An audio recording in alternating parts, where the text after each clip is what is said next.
Hi folks, got a quick video here of something I've been trying to incorporate in my game to help me out a little bit more. It's pre-shot routines. I'm an amateur player. I play in leagues, I play in tournaments at an amateur level, but I'm really trying to work on my game. And one thing I've been studying lately is the pre-shot routines and helping you not only when it comes to shot selection, picking the higher percentage shot, but also sometimes when you say a ball only has one pocket to get to make it, there's only one position play to get there to it.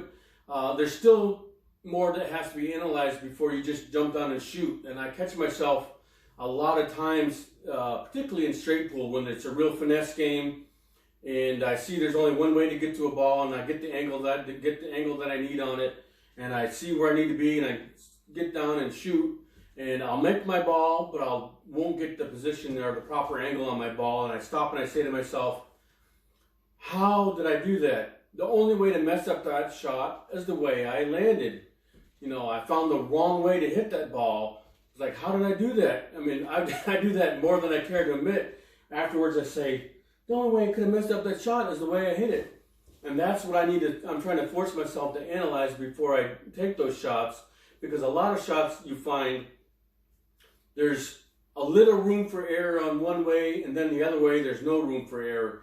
And if you understand that going into the shot, it's going to help you shoot more accurately. For example, speed control.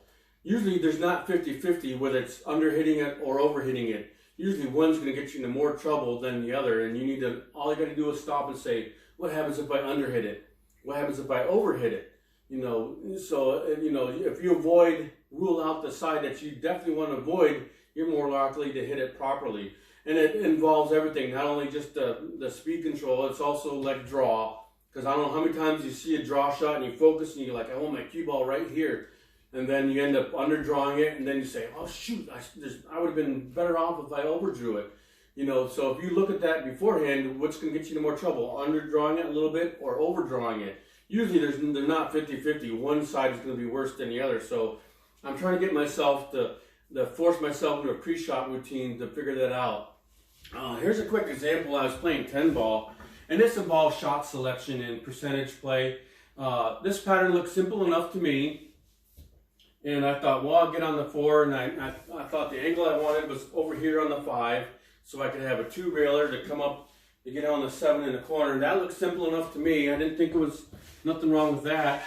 So I align my shot, get down, and get ready to shoot, and then I stopped for a second. I stood up and I said, well, let me take a look at it again. I said, well, what if I get this angle over here?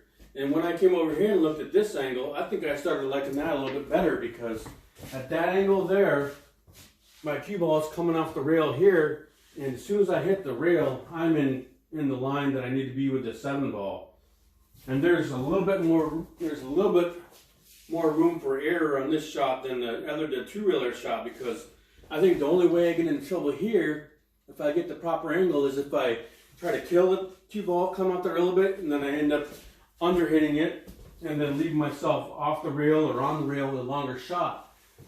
I have a decent amount of room here to overhit it a little bit if I accidentally overhit it. I'm still going right in line for the shot. And then when I came back and looked at this other shot, this shot looked simple enough, but then when you look at it a little bit more in depth, I think this has a lot of potential problems here. For example, number one, if I get too far over, I'm reaching for the shot. And I don't know how many times when I've done a shot like that where I accidentally get draw on it. When you come into those 2-reelers, and draw will really get you into trouble here. If you get a little bit of draw, you're going to come towards the corner and then head straight to the 8 ball. That 8 ball doesn't look like much, but in that 2-reeler, I think that 8 ball is pretty big, because not only can you get behind it, if you overhit your ball, you could end up shooting over the 8 ball on a 50-yard line shot. Now that would be really dangerous. So when I took the time to look at that, I found that the other angle I think was probably the correct shot, and I think it made the run a little bit easier. And I just hit it a little bit inside English, just like that, and then I had a nice angle, and that made it a lot better. You know who had some good videos on this type of pre-shot routine was I watched the real short videos. Anthony Beeler, he had some good, he talks about that, and he has the acronym PASS.